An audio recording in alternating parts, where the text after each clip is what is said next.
Assalomu alaykum do'stlar, aziz do'stlar. Demak, bugungi bemorimiz bilan tanishtirib o'tmoqchiman.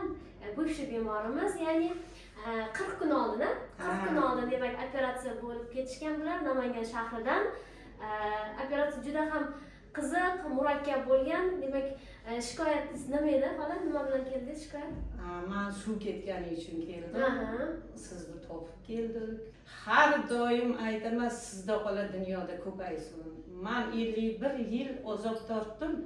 Shuni siz 51 yil yurgansiz, ha, yurganman. Keldirdingiz, Xudoga shukr. Nima deydi?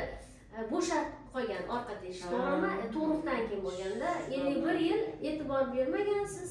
Hech kim so'ramagan. Kimga ko'rishishni ham bilmagansiz. Ko'ringanman, gemoroy deyishgan, shundoq dorilarni yozib berishgan, qo'yib yurganman, lekin bunaqa tashxis qo'ya olmagan. Sizni singorisiz bir marta ko'rdingiz. Ma'ni hech kim bilmassiz. Nima niyatingiz bo'lsa, Allohim niyatingizni bersin.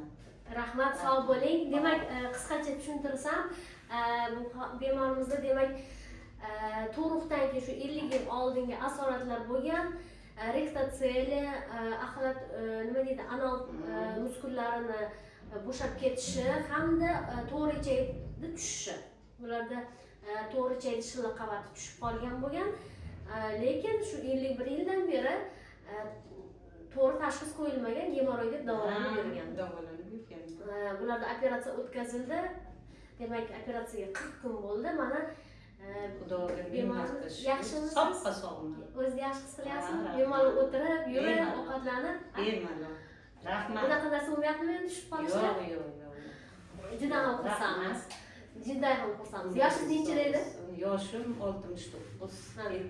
69 yoshli bemorimiz. Juda yaxshi. Xursandman. Rahmat sizga. Hech kam bo'lmang.